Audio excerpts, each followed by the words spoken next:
vez somos todos, porque tal vez somos todos. Evangelio de Lucas, capítulo 5, verso 17. Haga el intento. Aconteció un día que él estaba enseñando y estaban sentados los fariseos y doctores de la ley, los cuales habían venido de todas las aldeas de Galilea y de Judea y Jerusalén. Y el poder del Señor estaba con él para sanar. Y sucedió que unos hombres que traían en un lecho a un hombre que estaba paralítico, procuraban llevarle adentro y ponerle delante de él. Señor, gracias te damos por tu palabra y te pedimos que nos hables ahora a nuestros corazones. Señor Jesús, bendícenos. Gracias, Padre, por todo lo que tú haces en nuestras vidas. En el nombre de Jesús, amén y amén.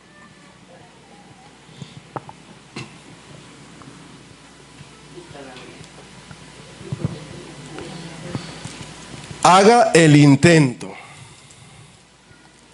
En la vida uno debe de aprender a luchar por aquello que quiere lograr. ¿Ah? Usted, cuando quiso rebajar esas libritas de más, hizo por lo menos el intento, ¿verdad? Y eso es lo que debemos de hacer muchos, hacer por lo menos el intento. No hay que confundir, hermanos, la paciencia con el conformismo, porque muchos confundimos la paciencia con el conformismo y nos conformamos a lo que tenemos. Y Dios quiere bendecirnos, quiere que usted se ponga a trabajar. Y hay tantas partes en el libro de Proverbios donde nos enseña y nos dice: mira a la hormiga, oh perezoso. Así, ¿verdad? Y tenemos que hacer el intento. Pero muchas veces usted y yo no podemos hacer el intento. A veces tenemos obstáculos que son difíciles, infrancables a nuestras vidas. Y esos obstáculos pueden estar ¿para qué? Para evitar que nosotros recibamos las bendiciones de Dios. Muchas veces así son, porque no son obstáculos de pruebas de Dios, sino son obstáculos del maligno. El apóstol Pablo muchas veces se encontró así y decía: he querido llegar hasta allá, pero el malvado se ha interpuesto y no me ha permitido llegar. Entonces nosotros debemos de ver esa situación y debemos de hacer el intento. Usted quiere lograr algo, haga por lo menos el intento. Haga el intento. Pero muchas veces solo nos quedamos con el deseo, nos quedamos solamente con el sueño, pero no arrancamos, hermano. Tenemos ilusión, pero no accionamos. Entonces debemos de hacer el intento. El Señor nos dice algo: el que no intenta, el que no toca, no se le abre, hermano. Porque dice: el que toca se le abrirá. O sea, ¿qué tiene que hacer usted? Por lo menos la acción de llegar a la puerta y tocar. Pero muchas veces ni eso queremos hacer, ¿verdad? Y muchas veces, y generalmente es así, Dios siempre va a hacer lo que usted no puede hacer. Porque lo que usted puede hacer, ¿para qué lo va a hacer Dios? ¿Verdad que no? Usted tiene que hacer lo que a usted le corresponde hacer. Pero muchas veces nosotros queremos que todas las cosas vengan, ¿verdad? Encima. Ya le dije lo que dice aquel dicho, ¿verdad? Que a los que nacieron para tamales, del cielo le cayeron las hojas, hermano. ¿Verdad? Y el que nació para maceta, ¿ah? ¿Sí? ¿Verdad? Nunca sale del corredor. Así que no, pero esas cuestiones hay que quitárselas de la mente, porque venimos plagados de esas situaciones, pensamientos negativos en nuestra vida que nos están destruyendo. Y así se encontraba este caballero, que ahora vamos a tocar este tema sobre él, sobre este hombre que era paralítico. Dice que sucedió que unos hombres traían en un lecho a un hombre que estaba paralítico y procuraban llevarle dentro de él, pero no hallando cómo hacerlo a causa de la multitud, subieron encima de la casa y por el tejado le bajaron con el lecho, poniéndole en medio delante de Jesús. Entonces, ¿qué debo hacer yo? El intento. Puede suceder que usted piense que es un caso, un problema que no tiene salida. ¿Cuántos nos hemos encontrado en situaciones así de difíciles? Usted dice: no, si esto no tiene ni patas ni cola, no sabe ni por dónde empieza ni a dónde termina. ¿verdad? Tenemos esos problemas en nosotros. Y este paralítico estaba así. Él estaba imposibilitado. No se podía mover. No había manera de que se pudiera desplazar. No era solamente un paralítico de un pie, como decir un cojo. No, no era un cojo. Era una persona que era prácticamente un cuadrapléjico. Tenía la necesidad de otras personas. Y muchas veces así nos encontramos nosotros. En esa situación de cuadrapléjico. Cuadraplégicos espirituales, así hay un montón. Caminan y todo, pero espiritualmente son inválidos, hermano. Y eso sí cuesta, mire, la invalidez espiritual. Y Dios quiere liberarnos a cada uno de nosotros. Y Él se interesa más por el problema espiritual que por el problema físico. Ya lo va a notar usted. Él está más consciente del problema espiritual que del problema físico. Un esclavo es aquel que ha perdido su libertad, que no tiene voluntad propia. Y en este caso, este hombre era esclavo de una enfermedad.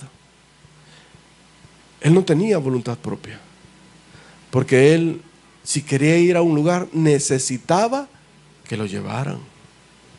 Y eso sucede cuando ya las personas entran en años mayores, ¿verdad? Que le dicen, mamá, alistate que nos vamos. Y la pobre señora agarra el sombrerito, se lo pone bien bonito, se pone su trajecito porque va para la iglesia. Y resulta que los muchachos van de picnic, pues, van para otra parte. Y el apóstol Pablo dice, cuando era joven yo iba a donde yo quería, pero ahora que soy viejo me llevan a donde yo no quiero. Y muchas veces así nos encontramos nosotros en una condición así, que no tenemos voluntad propia, no podemos movilizarnos por nuestros propios medios, necesitamos que alguien nos lleve. Y hay personas que se encargan de eso, de ayudarnos a salir de ese cautiverio. Ahora, yo quisiera preguntar, ¿cuál es el cautiverio o cuál es la enfermedad que lo está deteniendo a usted, que lo está destruyendo a no poder tener una relación plena con Jesús?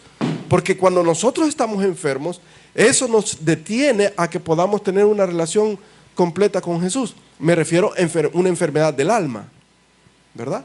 Porque muchas veces el pecado, y el pecado es el principal, que separa al hombre de tener una buena relación con Dios. Cuando usted está en pecado, usted no quiere leer la Biblia. Cuando usted está en pecado, usted no puede ni le siente la armonía de las alabanzas. Sí, porque está en pecado. Y usted se siente mal. Y eso es lo que el diablo quiere, que usted se sienta mal.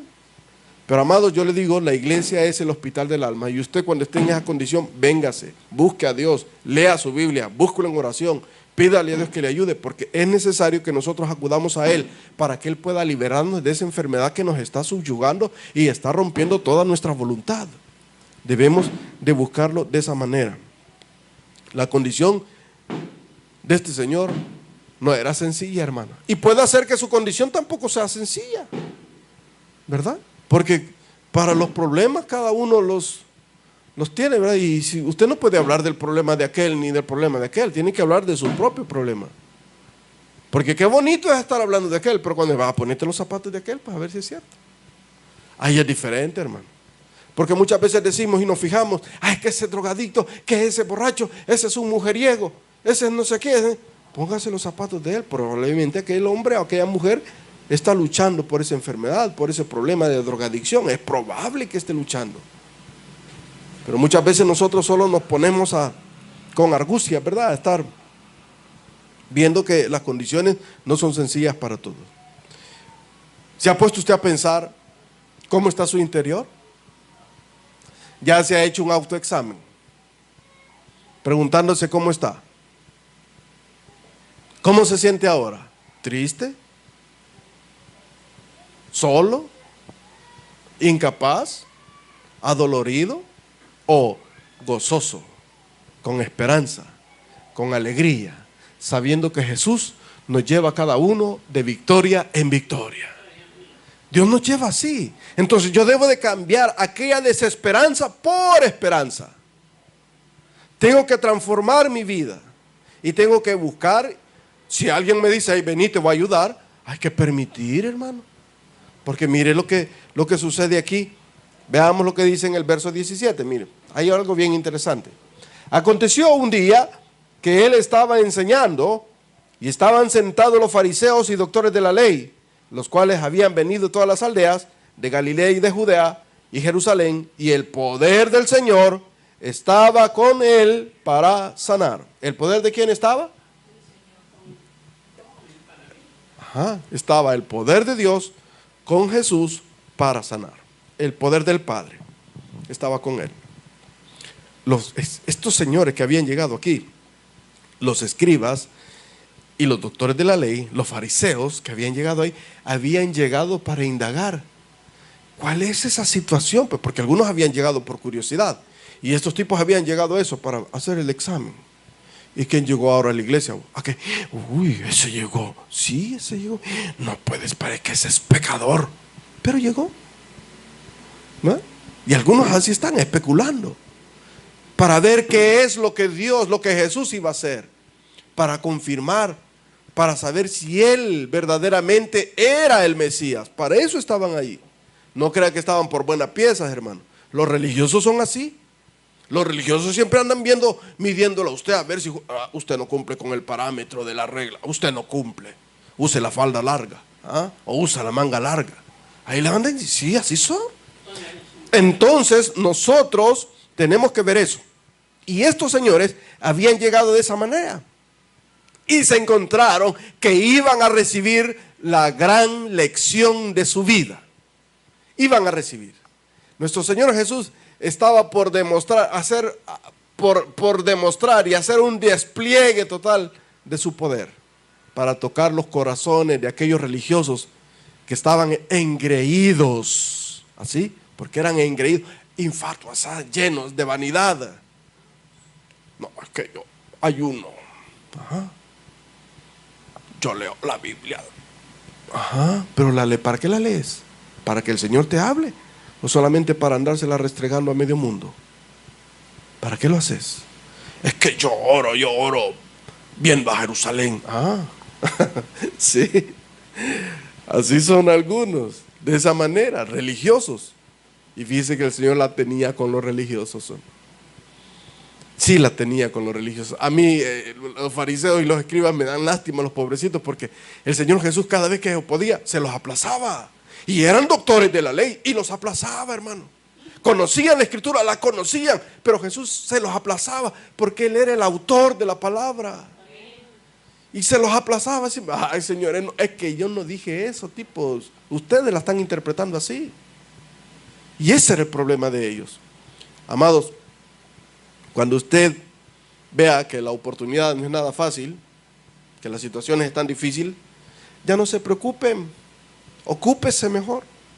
Ocúpese en resolver el problema. Pero muchas veces nosotros nos preocupamos. Fíjese, preocupamos en lugar de ocuparnos. El problema no ha venido y usted ya está preocupado, ¿verdad? Ya está no ha venido el problema y usted ya está preocupado. ¿Qué debe de hacer usted? Ocuparse en el problema, sea parte de la solución. Esos señores que reparan esas grandes máquinas, mega máquinas, lo habían llamado a Alaska, casi a 400 kilómetros del lugar donde él se tenía que movilizar. Puso su tienda de campaña, había una gran máquina en la cual ellos tenían que drenar parte del lecho del río para que cuando viene se deshiela, se crece, ¿verdad? Y esa máquina servía para eso y estaba arruinada. Y entonces él empieza a ver la máquina, los pistones no funcionaban bien y empieza a arreglarla. Y cuando ya le echa a andar, que logró sincronizar todos los pistones, le dio el start y empezó a moverse la máquina, ¿verdad? De esas máquinas viejas, pero enormes. Y no le funcionaba porque estaba botando aceite. ¿Qué hizo el hombre? Se preocupó. Se ocupó. Y dijo, ¿y de dónde voy a agarrar una manguera? Pero no fue parte del problema, él fue parte de la solución. Y notó que en su tienda de campaña, el cilindro de aluminio era parecido a la manguera. Le metió la sierra al cilindro de aluminio, cortó el pedazo malo de la manguera, lo unió, hizo el empalme para que funcionara, porque si no, ese río se desborda, hermano, y puede llevarse todas las casas. Él estaba preocupado, pero también estaba ocupado en resolver el problema. Y muchas veces eso es lo que nosotros debemos de hacer. No solamente preocuparnos, sino que también ocuparnos en ser parte de la solución. Aquellos hombres iban caminando y vieron quizás que el hombre que estaba acostado en el lecho de su enfermedad solo especulaba y miraba lo que estaba sucediendo en aquella casa, pero él no podía caminar. Él estaba inmovilizado. Necesitaba de alguien que le ayudara. Y ahí es donde entra la iglesia. Cuando las personas están incapacitadas. Por eso ese texto precioso es mío. Con misericordia y verdad se corrige el pecado, y con el temor de Jehová los hombres se apartan del mal. Usted, como iglesia, debe de ser parte de la solución de aquellas personas que están hundidas en el pecado. Parte de la solución y no parte del problema. Porque, oye, si ese es piedrero, hombre. Si ese tiene una, ¿cómo se llama? Una cantera de tanta piedra, ¿verdad? De tanta droga, de tanto zacate que fuma. Usted ya sabe a lo que me refiero, ¿verdad? Entonces, ¿qué debe de ser usted? Usted debe de ser parte de la solución, hombre. Trate de ayudarle. Extienda la mano al pobre y al necesitado. Es parte de la ley de Dios. Es parte de la ley. Y no solamente aquel que no tiene que comer, porque hay personas que tienen que comer, hermano. Tienen dinero. Pero puede ser que sean necesitados espirituales. Y usted como iglesia debe de ser parte de la solución y no parte del problema. Debemos de extender la mano a aquellas personas. Poner atención. Poner atención. ¿Quién es el que está allá? ¿Quién es el que quiere ir y no puede? Y si yo puedo ayudarle, extenderle la mano y ayudarle. Y ver las condiciones en las que están. Y tratar de ayudar a aquella persona para que pueda alcanzar el objetivo. Mire, qué precioso. Dice que el Señor había salido con poder. El Señor estaba ahí con el poder para sanar. Mire el verso 18. Y sucedió que unos hombres que traían en un lecho a un hombre que estaba paralítico, procuraban llevarle adentro y ponerlo delante de Jesús, delante de Él. Ese era el objetivo de ellos. ¿Cuál es el objetivo de la iglesia? Que las personas conozcan a Jesús. No que conozcan de Jesús, que conozcan a Jesús. Porque usted puede conocer de Jesús, pero conocer a Jesús es diferente, hermano. Porque usted ahí tiene una relación con Él. Y él ya conocía quizás de Jesús, sabía que hacía milagros, pero nunca había estado de enfrente. Y como dice aquel dicho, no es lo mismo verla pasar que platicar con ella, ¿verdad? Nunca le temblaron a usted las piernas cuando el ingrato ese le hablaba. ¿Verdad que sí? No es lo mismo, ¿verdad? Verlo pasar que platicar con ella, es diferente, hermano. Y en esta situación él se encontraba de esa manera. No cabían por la muchedumbre. La entrada estaba obstruida. Hay cuestiones que están obstruyendo que usted se pueda acercarse a Dios. ¿Qué debe de hacer? Decidir. Tener la decisión. Un objetivo claro. Algo que me motive. Y estos señores, el motivo era que él debería de estar delante de Jesús. Ese era el motivo. Que viera a Jesús. Que Jesús pudiera acercarse a él y pudiera tocarlo. Y dice en el verso 19, pero no hallando cómo hacerlo a causa de la multitud, me gusta esto, mire, subieron encima de la casa y por el tejado le bajaron en el lecho, poniéndole en medio delante de Jesús. Subieron encima de la casa. ¿Qué significa eso? Subite más arriba, le dice usted al cipote, ¿verdad? Subite más arriba. ¿Qué significa? Que debo de poner un esfuerzo mayor. Debo sobreesforzarme.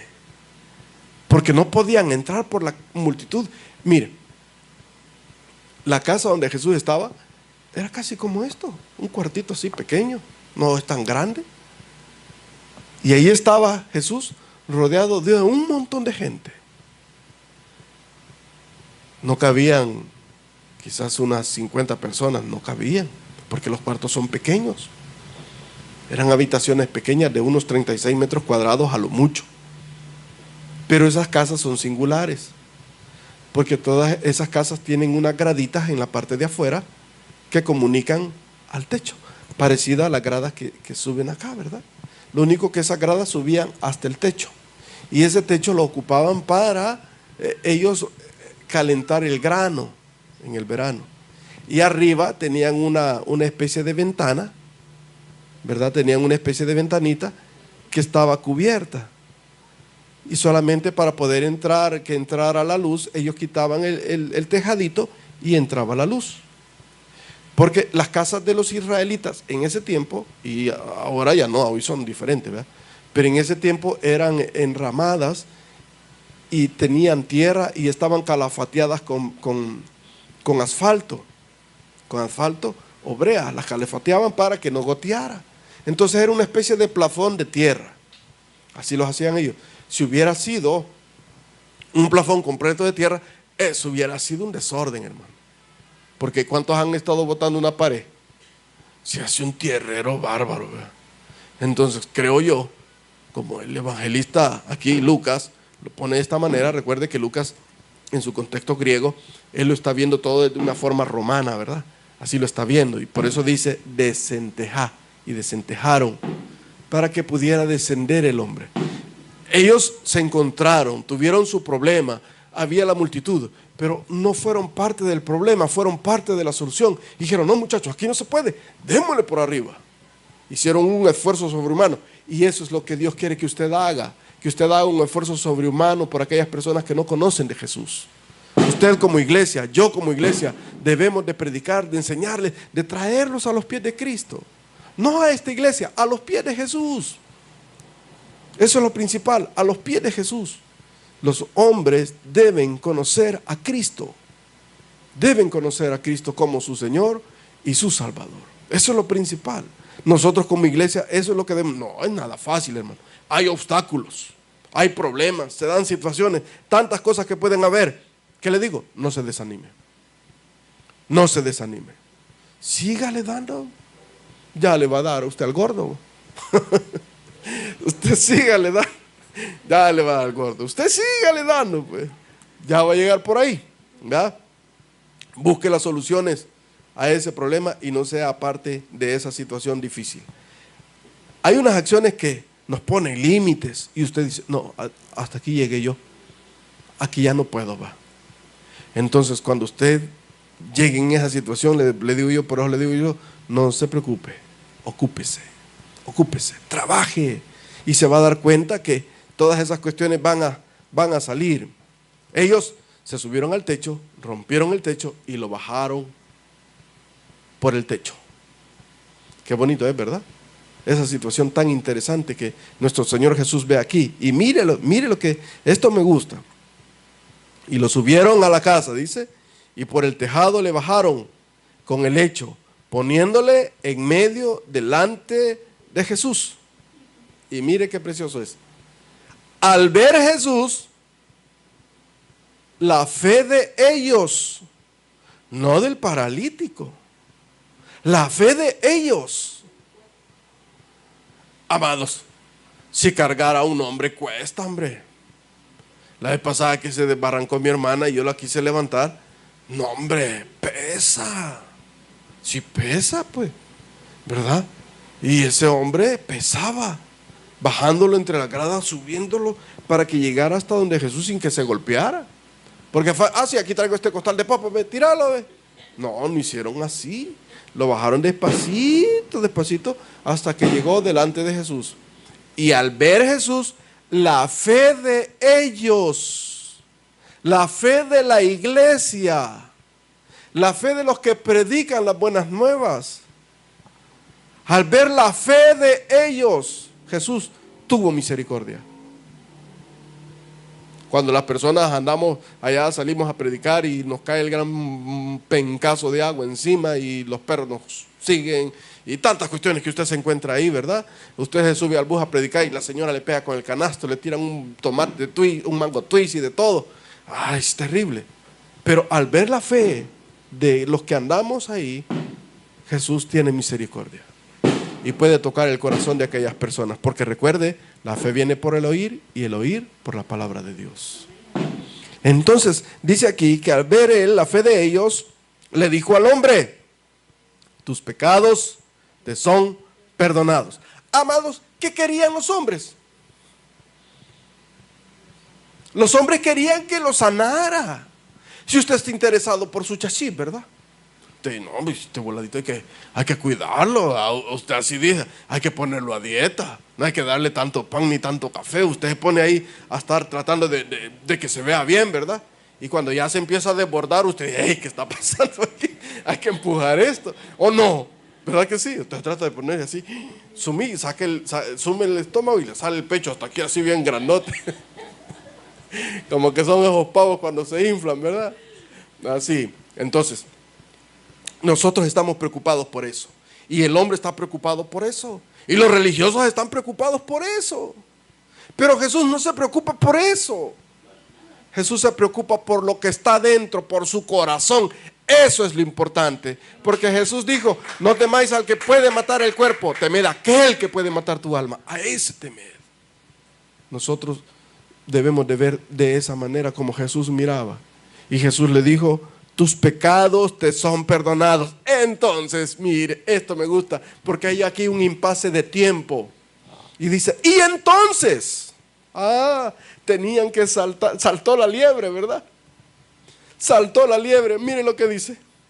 Y entonces, los escribas y los fariseos, los religiosos, comenzaron a cavilar, diciendo, ¿quién es este que habla blasfemias? ¿Quién puede perdonar pecados si no solo Dios? Los religiosos, hermano, surgen siempre. Pero le digo, la iglesia está llena de religiosos. Lo importante es que usted sea un nacido de nuevo. Eso es lo importante. Cuando usted sea un nacido de nuevo, va a aprender a ver las cosas como Dios las ve. Y cuando usted esté viendo las cosas chuecas, dígale, Señor, dame tus ojos, yo quiero ver como tú ves. Y se va a dar cuenta el cambio que Dios va a dar en su mirada. Se va a dar cuenta. Ya no va a ver usted con, es que se no cumple. No. Ya usted va a cambiar su forma de ver. Se va a dar cuenta. Y dice el Señor Jesús, que Jesús es lindo, mire. Jesús entonces, conociendo los pensamientos de ellos, respondió y les dijo, ¿qué caviláis en vuestros corazones? ¿Por qué estás hablando así, hombre? Y muchas veces usted va y es que mira, aquella que... No, hombre, cálmese. Quite esa grava y ese alambre espigado que tiene en su corazón. Y empiece a hablar con la misericordia con que Jesús nos ve a nosotros. Porque cuando usted comete un pecado, usted quiere misericordia, ¿verdad que sí? Usted cuando comete una falta, ¿qué quiere? Misericordia. Entonces, ¿qué debemos de proveer? Misericordia, sea misericordioso, porque el Señor dice, seré misericordioso con el que es misericordioso.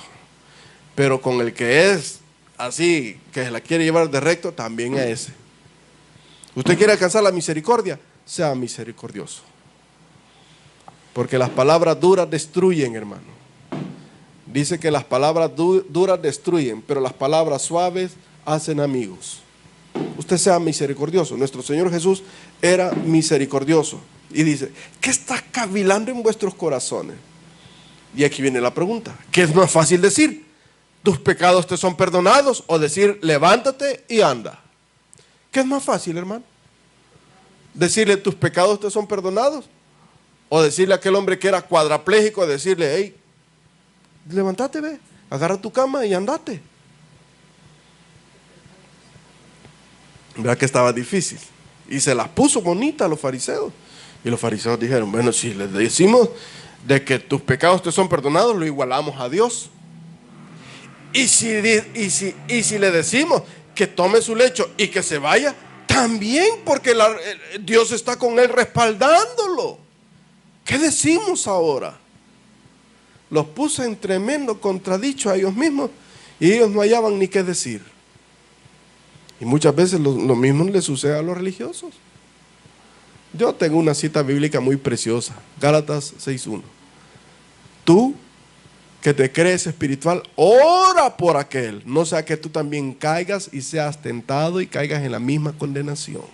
Ora. Entonces nuestro Señor Jesús le dijo, ¿qué cree que es más fácil? Y los fariseos se quedan, híjole, ¿y ahora qué le decimos a este? De las dos maneras quedaban aplazados. Si le decían, tus pecados te son perdonados, lo igualaban a Dios. Era Dios, porque solo Dios podía perdonar los pecados. Y solamente Dios puede perdonarlos. Y si le decimos, toma tu lecho y anda, híjole, lo subimos a un nivel, pero plus, donde no se había visto durante un montón de siglos. No se había visto milagro de esa manera. Entonces, mire lo que dice Jesús. Pues para que sepáis que el Hijo del Hombre tiene potestad en la tierra para perdonar pecados, dijo al paralítico, a ti te digo, levántate, toma tu lecho y vete a tu casa. Qué maravillosas palabras de Jesús. Qué maravilloso es la misericordia de Dios. Y dice que al instante, levantándose en presencia de los escribas y los fariseos y toda la muchedumbre que estaba ahí, tomando el lecho en que estaba acostado, se fue a su casa glorificando a Dios. Los milagros deben glorificar a Dios, no al pastor, no al que sana, porque muchos quieren tomarse la gloria, atribuirse la gloria. No, no, no. El honor y la gloria le corresponden a Él, solamente a Él. Y aquí vemos nosotros, aquel hombre fue llevado por su lecho, ¿verdad? Y ahora el lecho es llevado por el hombre. Qué tremendo, cómo se ve el contraste del poder de nuestro Dios aquí. Y dice que Él se fue glorificando a Dios por lo que Dios había hecho en su vida. Amados, no se dé por vencido por los problemas que usted tiene.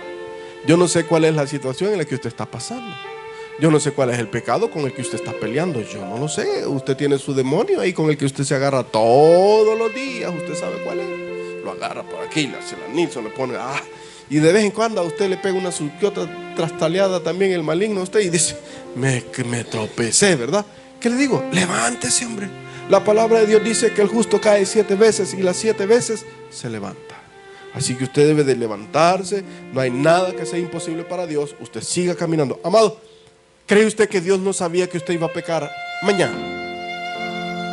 Sí lo sabe. ¿Y por qué lo perdonó? Porque lo ama. Por eso lo perdonó. Y por eso perdonó a este hombre, porque Él lo ama.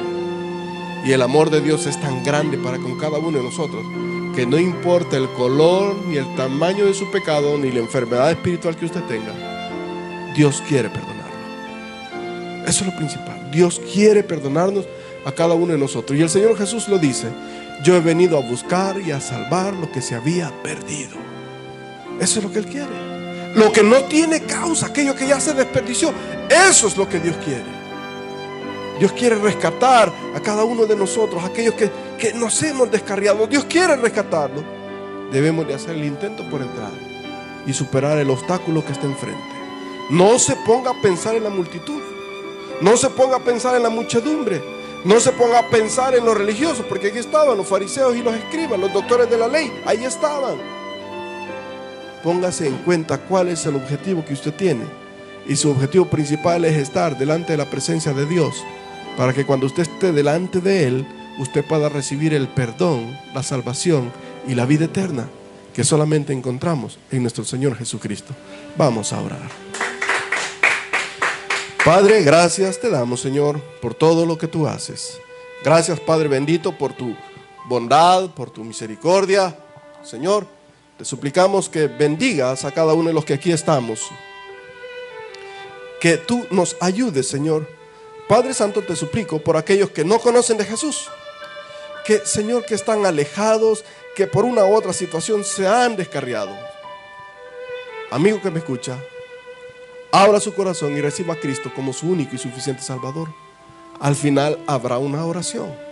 Le pido que usted la pueda repetir.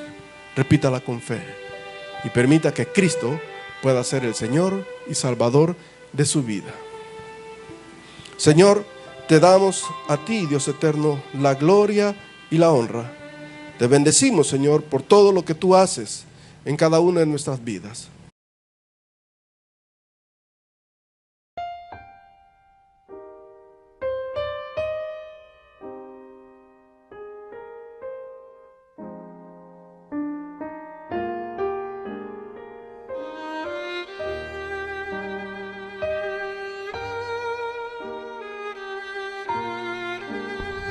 El predicador ya terminó su mensaje. Recibe a Jesús como tu Salvador personal ahora. Invócale de esta manera: Señor Jesús, yo te recibo hoy como mi único y suficiente Salvador personal. Creo que eres Dios, que moriste en la cruz por mis pecados y que resucitaste al tercer día. Me arrepiento, soy pecador, perdóname, Señor. Gracias doy al Padre por enviar al Hijo a morir en mi lugar. Gracias, Jesús, por salvar mi alma hoy. En Cristo Jesús, mi Salvador. Amén.